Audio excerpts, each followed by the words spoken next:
Cocoa ధరలు బాగా పతనమయ్యాయి. 5-6 సార్లు మీటింగ్ పెట్టాం, సెక్రటరియట్లో పెట్టాం, మా ఆఫీసర్స్ పెట్టారు, నేనే స్వయానా ఏలూరు వెళ్ళి కూడా మీటింగ్ పెట్టాం.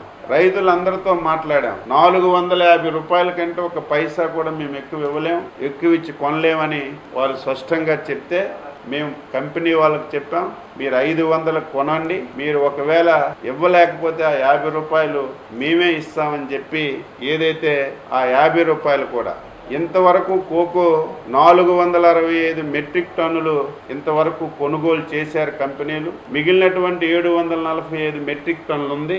ఈ 745 మెట్రిక్ టన్నులు కూడా 500 రూపాయలకు ఒక పైసా తక్కువ లేకుండా అన్ని కొనమని చెప్పి ఆదేశాలు ఇచ్చాం. కొంటున్నారు. కంపెనీ వాళ్ళు 450 ఇస్తే మేము ఒక 50 రూపాయలు రైతులకు ఇచ్చి దానికి ఒక 10.5 కోట్ల రూపాయలు ఖర్చు అవుతుంది.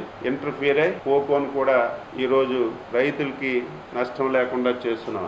అయితే ఈ సంవత్సరం నుంచి కోకో రైతులకు కూడా కోరుతున్నాం, మీరు విత్తనాల నుంచి మొత్తం అన్ని కూడా చక్కగా చూసుకోవాలి, మంచి విత్తనాలు తెచ్చుకోవాల్సినటువంటి అవసరం ఉంది. క్వాలిటీ తప్పనిసరిగా, తప్పు రైతులు కాదు, ఇంతవరకు కంపెనీలు కూడా క్వాలిటీ అడగలేదు, ఏది ఉంటే అది రాత్రి పగలొచ్చి మొత్తం ఎత్తుకెళ్ళిపోయారు. ఈ సంవత్సరం ప్రాబ్లం వచ్చేసరికి క్వాలిటీ చూస్తున్నారు కాబట్టి దీనివల్ల ఒక సమస్య వచ్చింది. ఇక నుంచి మేమే రైతులకి ట్రైనింగ్ క్యాంప్స్ పెట్టి ఇటువంటి విత్తనాలు బయట ఉన్నాయి తీసుకొచ్చి క్వాలిటీ కూడా మెయింటైన్ చేసి తప్పనిసరిగా రైతుకి ఈసారి నుంచి ముఖ్యమంత్రి గారు స్పష్టంగా ఆదేశాలు ఇచ్చారు. ఈ 3 పంటలే కాదు, ఏ పంట అయినా సరే ఇటువంటి సమస్య వస్తే ఇమీడియట్ గా మనమే ముందుండి రైతుకి నష్టం లేకుండా చేయవలసినటువంటి బాధ్యత ఉందని స్పష్టంగా ఆదేశాలు ఇచ్చారు. ఏ పంటకైనా సరే మనకి తప్పనిసరిగా క్వాలిటీ అనేది చాలా ఇంపార్టెంట్.